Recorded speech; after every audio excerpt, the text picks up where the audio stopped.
Areas में एक ऐसी सिचुएशन देखने को मिलती है जहां पुलिस का कंट्रोल कम और कम्युनिटी इन्फ्लुएंस ज्यादा महसूस होता है।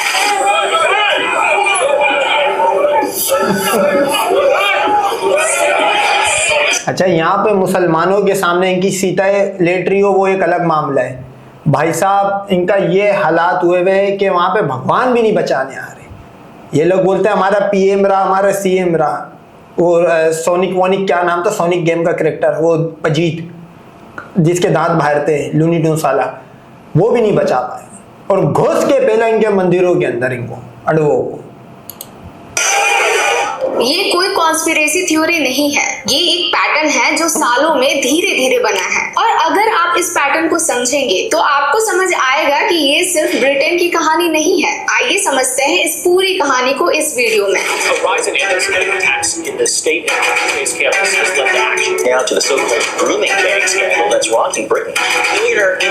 Now let's talk about Britain's grooming gang scandal. They identified clear evidence of overrepresentation, false suspects of Asian and Pakistani heritage men.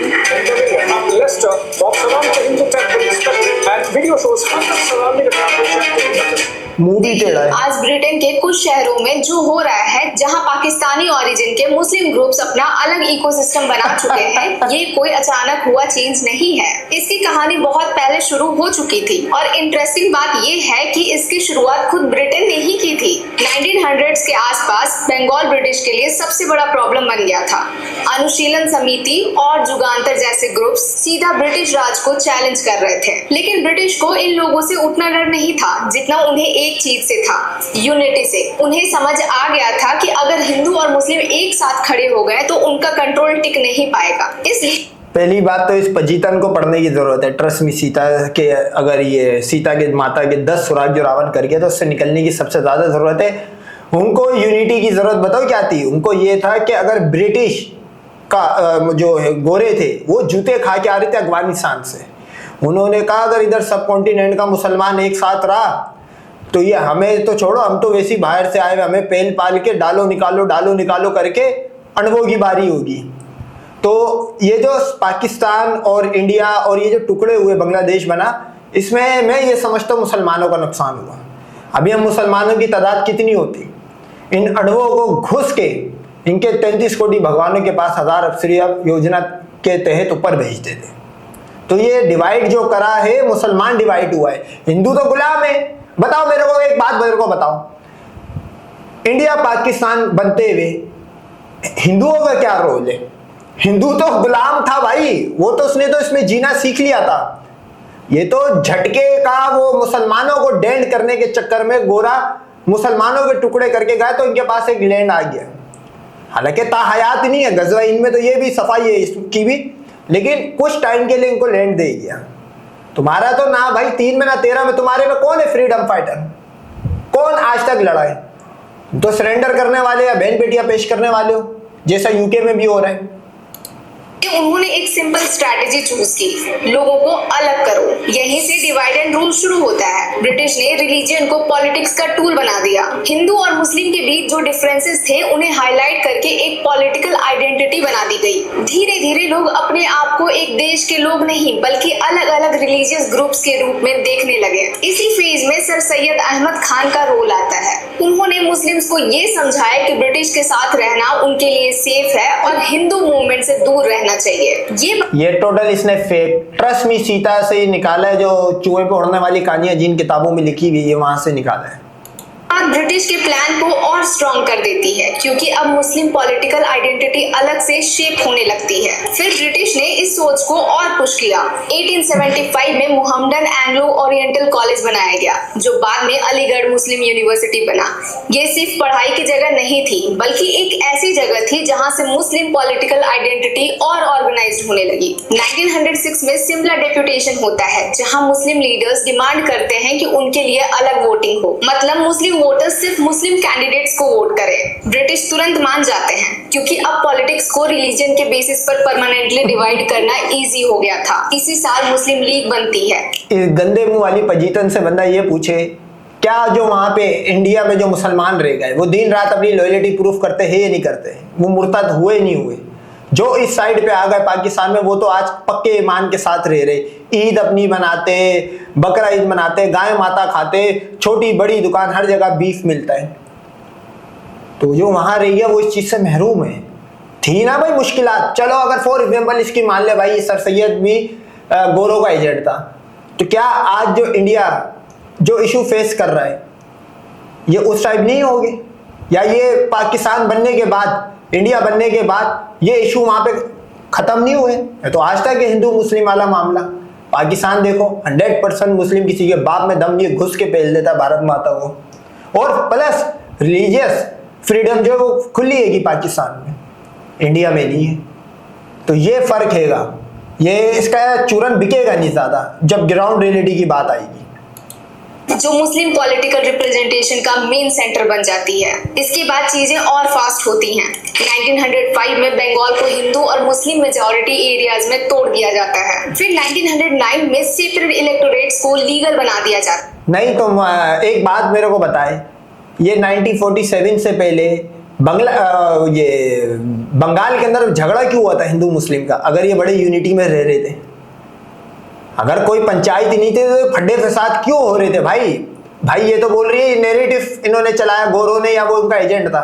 ये आम ग्राउंड पे कैसे लड़ाई झगड़े शुरू हो गए थे 1947 से पहले? अब रिलीजियन सिर्फ आइडेंटिटी नहीं रहा, वो पॉलिटिक्स का बेस बन चुका था। ब्रिटिश यही नहीं रुकते। 1932 और 1935 के लॉज के थ्रू मुस्लिम्स को उनकी पॉपुलेशन से ज्यादा पॉलिटिकल रिप्रेजेंटेशन दिया जाता है। जब पॉपुलेशन करीब 20% हो और रिप्रेजेंटेशन 30% के आसपास पहुंच जाए तो इम्बैलेंस नेचुरल हो जाता है। धीरे धीरे पॉलिटिक्स का सेंटर डेवलपमेंट नहीं बल्कि रिलीजियस आइडेंटिटी बन जाता है। इसी माहौल में मोहम्मद अली जिन्ना जैसे लीडर्स स्ट्रॉन्ग होने लगते हैं। दरअसल हिंदू मेजोरिटी एरिया से भी मुसलमान जीत रहे थे भाई, सही है। तो इसमें तुम्हारी गलती थी भाई, 33 कोटी तुम्हें यूनाइट नहीं कर पाए, वो खुद ही नहीं कभी यूनाइट हुए। तुम्हारे 33 कोटी भगवान हो, ब्रह्मा सरस्वती पे चढ़ गया तो उसके बच्चों ने उसके मुंह पे कालक मौत दी भाई, ब्रह्मा के वो अपना रूप चेंज करके घूम रहे। ना तुम्हारे भगवानों में यूनिटी थी ना तुम में। और जो कि अगर तुम कर भी लेते, मैं तो बोलता हूँ ये हिंदू सिखड़े बूत पूत और जैन पैन बैन टेन जितने भी ये ढक्कन किस्म के जो कल्टे बनी हुई है, ये सारे मतलब यूनाइट भी हो जाए क्या कर लेंगे? ये सारे गाय का मूत पीने वाले गोबर खाने वाले ये है, क्या कर क्या लेंगे? एक हिस्ट्री से मेरे को कुछ बता दो कि इनमें से कोई एक दफा फ्रीडम फाइटर पैदा हुआ जो मुसलमानों के सामने टिक पायो। सिर्फ मैं बात करता हूँ 50 सेकेंड टिक पायो। आने से पहले तो अपने घर की सीता सामने लाके गेटों पे खड़ी करते थे कि भाई हमें नहीं मारो, इनको कर करा लो। तुम बात कर रहे हो भाई यूनिटी की।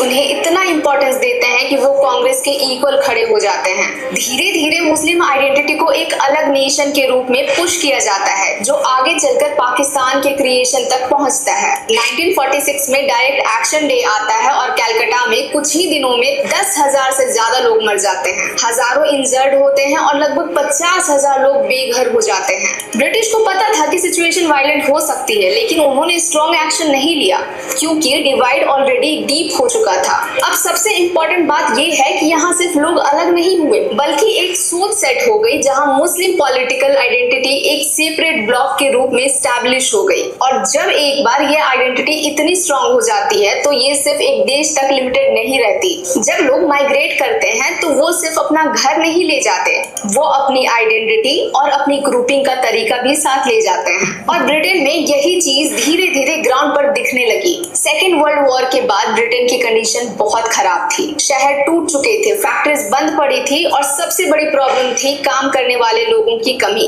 ब्रिटेन को तुरंत लेबर चाहिए था, इसीलिए 1948 का ब्रिटिश नेशनलिटी एक्ट लाया गया जिससे कॉमनवेल्थ कंट्रीज के लोगों को ब्रिटेन आने की परमिशन मिल गई। यहाँ से पाकिस्तान का माइग्रेशन स्टार्ट होता है। मीरपुर पंजाब, ये मेरे ख्याल में सीता के 10 सुराग के बाद जो 4 मुंह का ब्रह्मा था, जो 4 सुराग कर गया था 4 साल की सरस्वती में, ये उससे भी निकली हुई है भाई। इसने उसके भी चक्कर खाए हुए। इससे ये पूछे परसेंटेज बताए, पाकिस्तान से जो लेबर थी वो गई थी गिनती में आटे में नमक के बराबर। इंडिया से गई थी, अगर ये कंपैरिजन करें मैं आपको लिख के देता हूँ, 100 लेबर में से 20 पाकिस्तानी से 80 हिंदू इंडियन थे, क्योंकि इनके यहाँ तो आज तक 90 करोड़ भाई, इनके यहाँ तो गुर्बत सबसे ज्यादा है। मतलब दुनिया की सबसे बड़ी सब्सिडी पे पलने वाला ये भिखारी भारत जो 4 दिन में जंग से भाग गया क्योंकि इसके पास नहीं था, खोखली स्टेट है। अमेरिका इसको डेड स्टेट बोलता है, जो इनको इनडायरेक्टली हिलाता है। सवाल ये पैदा होता है ये अपनी तो गिनवाए भाई। अब तुम्हारे वाले वहां जाके सीताए अब्दुल के नीचे आने को अगर इस्लाम कबूल कर ले, इसमें हमारी गलती नहीं है, इसमें आपका रिलीजन का मसला है भाई। रिलीजन में कोई लूफोल हो गया जब भी तो सीता भागी है। रिलीजन में कोई लूफोल हो गया, जो हिंदू है, वो जो ओवरसीज हिंदू है वो मुसलमान बन रहे। तो कभी ये लोग बोलते हैं कि पाकिस्तानी ज्यादा चले गए। अच्छा, पाकिस्तान की टोटल आबादी 24 करोड़ है, पाकिस्तानी ज्यादा चलेगा, ये 140 करोड़ भिखारियों में से कोई नहीं गया। ये मतलब एक लॉजिक में नहीं आती। दूसरा सवाल ये पैदा होता है कि फिर तुम लोग ये क्यों बोलते हो कि कन्वर्जन ज्यादा है। तुम लोग तो फिर बोलो भाई ये तो क्या नाम है, फ्यूडल सिस्टम चल रहा है, वहां पे बाप गया, बाप ने अपनी नस्ल को बुलाया, उसने उसकी नस्ल को बुलाया, तो ये मामला चल रहा है, फिर कन्वर्जन तो नहीं हुई। और पाकिस्तान के दूसरे रीजन से लोग ब्रिटेन पहुंचने लगते हैं। ये लोग मिल्स, फैक्ट्रीज, ट्रांसपोर्ट और रेलवेज में काम करते थे। उस वक्त उनका गोल सिंपल था, पैसा कमाओ और वापस पाकिस्तान चले जाओ। लेकिन कहानी यही चेंज होती है। 1960s के बाद ब्रिटेन ने फैमिली रियूनिफिकेशन अलाउ कर दिया। मतलब जो लोग ऑलरेडी ब्रिटेन में थे वो अपने घर वालों को बुला सकते थे। एक आदमी आया, फिर उसने अपनी वाइफ को बुलाया, फिर भाई, फिर कजिन्स, धीरे धीरे पूरी फैमिलीज ब्रिटेन। अरे सीता, ये तुम लोग इंडियन करते हो।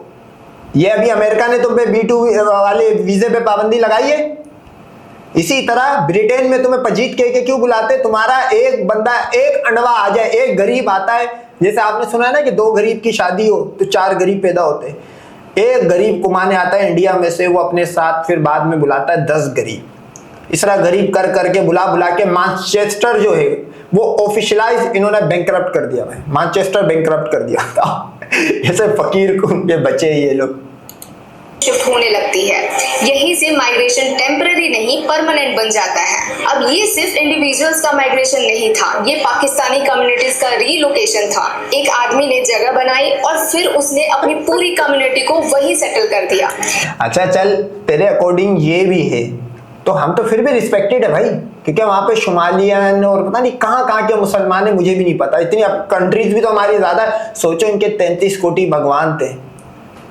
हमारी इतनी कंट्रीज, हमें नाम नहीं याद रहते भाई, इतनी तो कंट्रीज, और हम एक खुदा को मानते। सवाल ये पैदा होता है कि पाकिस्तानी वहां पे जाते रहे, सही है, उनको कोई नहीं बोलता कि तुम यहां से निकलो। अबे इनके ऊपर तो आयरलैंड वहां से बोल रहे गो पजीत, अमेरिका वो इनको हथकड़ियां मार मार के बोल रहा है गो पजीत, कनाडा वो गो पजीत। अबे कोई ऐसी कंट्री है जहां से तुम बिना जलील हुए निकले हो? हाँ,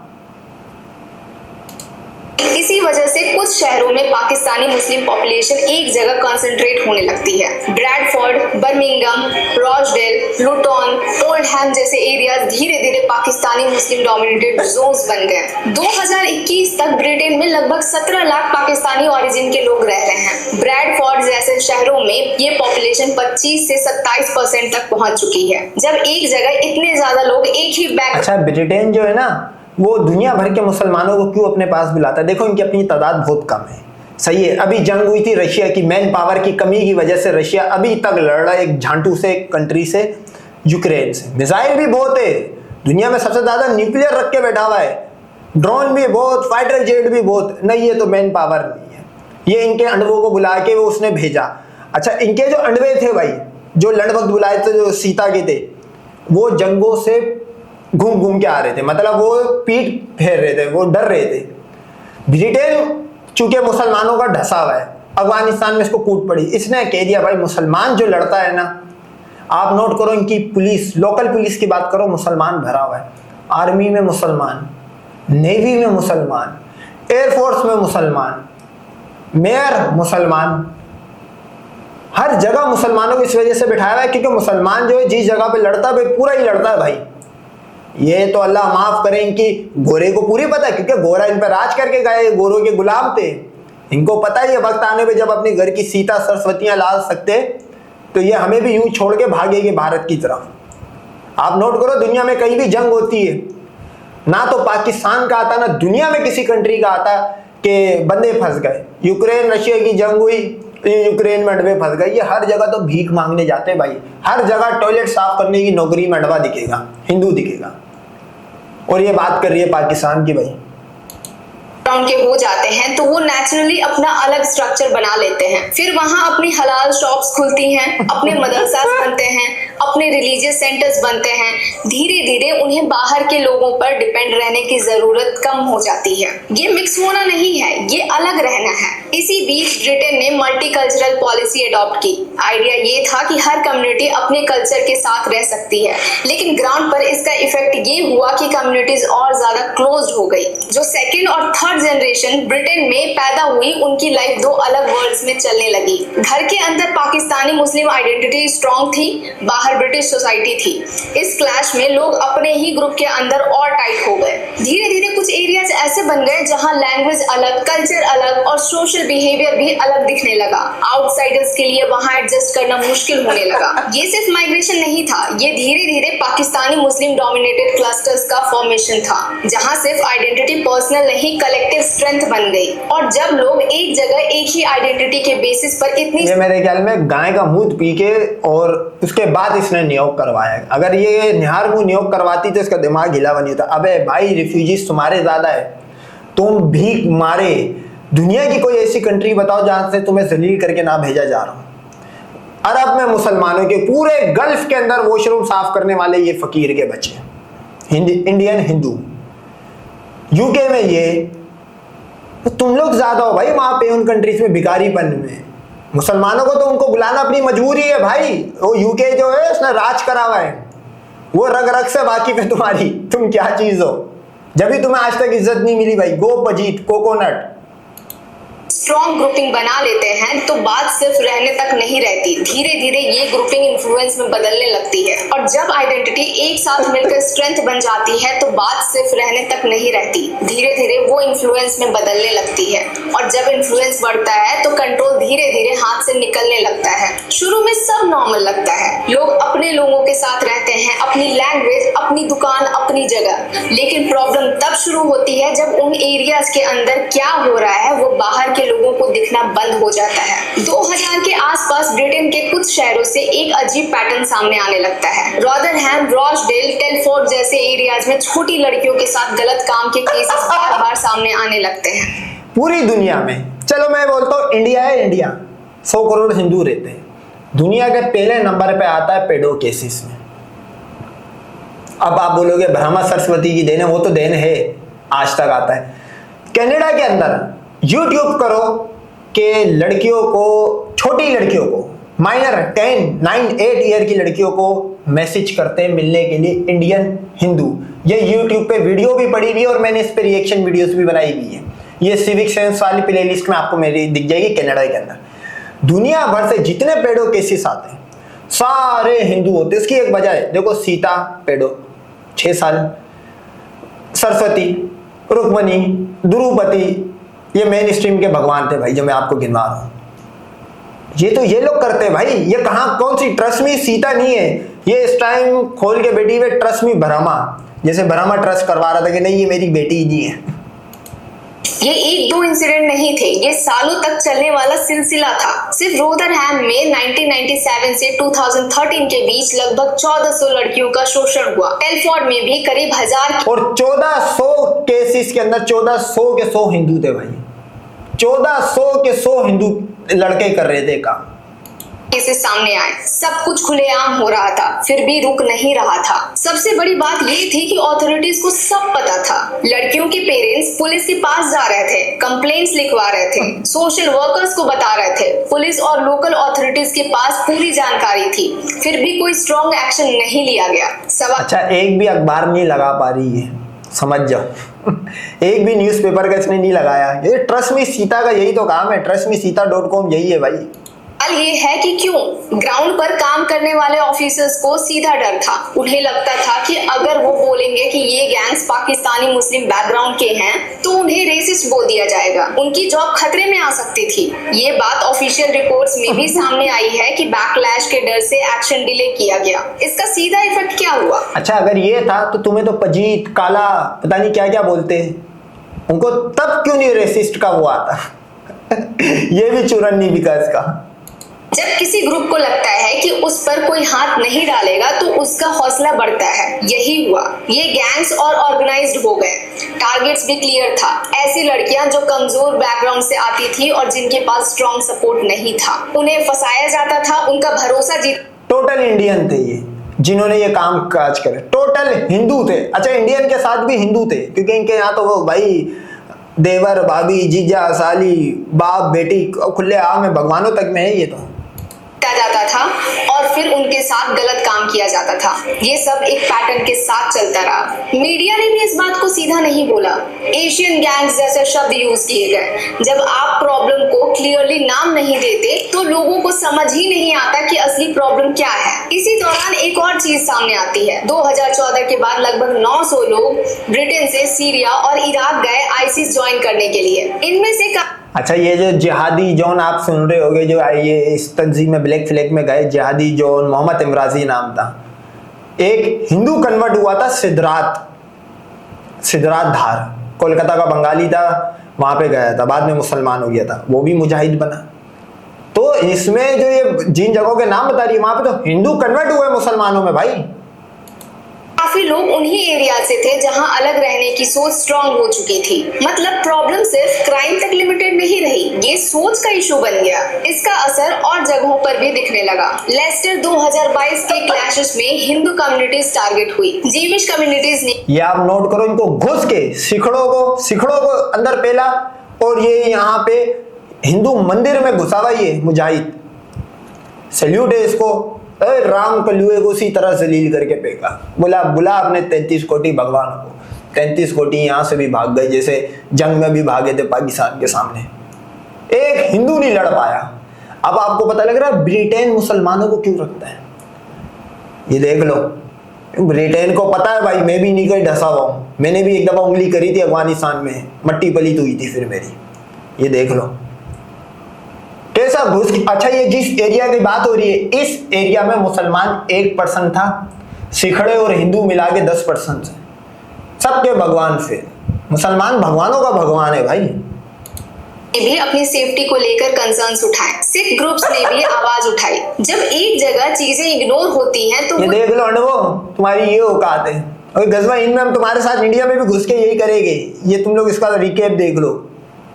धीरे धीरे फैलती हैं। अब सबसे इम्पोर्टेंट बात ये है, प्रॉब्लम ये नहीं थी कि क्राइम हुआ, प्रॉब्लम ये थी कि सबको पता है कौन कर रहा है, फिर भी कोई खुलकर बोल नहीं रहा था। जो बोल सकते थे वो डरे हुए थे, जो रोक सकते थे वो रुक गए। इसी वजह से धीरे धीरे कुछ एरियाज में लोग महसूस करने लगे कि पुलिस का कंट्रोल कम हो रहा है और लोकल पाकिस्तानी मुस्लिम ग्रुप्स का असर ज्यादा बढ़ रहा है। और जब असर कंट्रोल से बड़ा हो जाता है तो फिर फैसले कानून से नहीं ग्राउंड पर होने लगते हैं। और जब फैसले कानून से नहीं बल्कि ग्राउंड पर होने लगते हैं तो बात सिर्फ क्राइम तक नहीं रहती, ये सीधा पावर का इशू बन जाता है।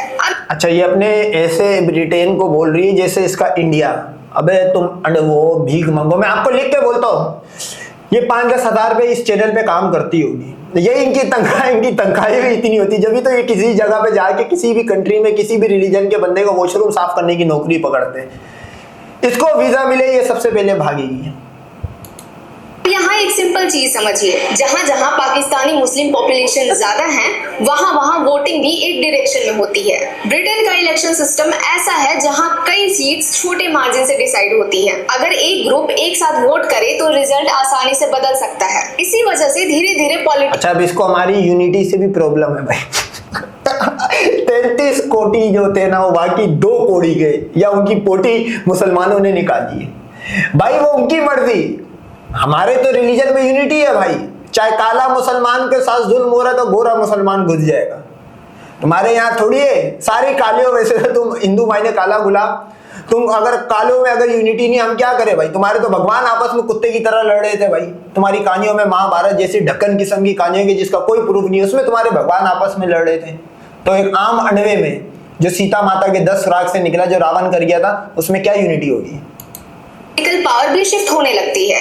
आज ब्रिटेन की पार्लियामेंट में लगभग 15 एमपीज पाकिस्तानी ओरिजिन के हैं। कई शहरों में मेयर्स भी इसी बैकग्राउंड के हैं। ये अचानक नहीं हुआ, ये ऑर्गेनाइज्ड वोटिंग का रिजल्ट है। अब सिर्फ वोट की बात नहीं है। जब एक ग्रुप ऑर्गेनाइज्ड होता है तो वो सिर्फ वोट नहीं करता, वो प्रेशर भी बनाता है, प्रोटेस्ट करता है, रिएक्ट करता है और पॉलिटिशियंस को सिग्नल देता है कि किस चीज पर सपोर्ट मिलेगा और किस पर बैकलैश। इसका इफेक्ट धीरे धीरे दिखने लगता है। कौन सा इशू उठाना है और कौन सा चुप रहना है ये बदलने लगता है। मीडिया भी कुछ बातों को अवॉइड करता है। लोग खुद बोलने से डरते हैं। अब यहाँ सबसे इम्पोर्टेंट बात समझिए, पावर सिर्फ कुर्सी पर बैठने से नहीं आती। पावर वहाँ होती है जहाँ से डिसीजंस इन्फ्लुएंस होते हैं। और जब कोई ग्रुप वोटिंग, प्रेशर और नैरेटिव तीनों पर असर डालने लगता है तो बिना ऑफिशियली कंट्रोल लिए भी डायरेक्शन चेंज हो जाती है। आज ब्रिटेन में वही हो रहा है। कुछ एरियाज में ग्राउंड रियलिटी बदल चुकी है। क्राइम अच्छा, मेरे को ये समझ नहीं आता हमारी यूनिटी से तेरे को क्या प्रॉब्लम है भाई? हमने तो देख गजवाए हिंद होना, इससे चेंज नहीं हो गई तो ब्रिटेन के मुसलमान है। गजवा हिंद तो जो तू जिस जगह पे इस टाइम बैठ के वीडियो रिकॉर्ड कर रही है या जिस आईपी से तूने करी है उस जगह की आईपी जो है उस दिन एक दिन हम मुसलमान यूज कर रहे होंगे। तुम लोग तो डिक्लाइन फेस में, प्योर रिसर्च के अकॉर्डिंग भी तुम डिक्लाइन फेस में जा रहे हो ना। और गजवा हिंद में तुम्हारी सफाई होगी। अब हमारी यूनिटी, हमारी बहादुरी, अब हम लोग गाय का दूध पीते, तुम लोग हम लोग गाय का दूध पीते, तुम लोग मूत पीते हो।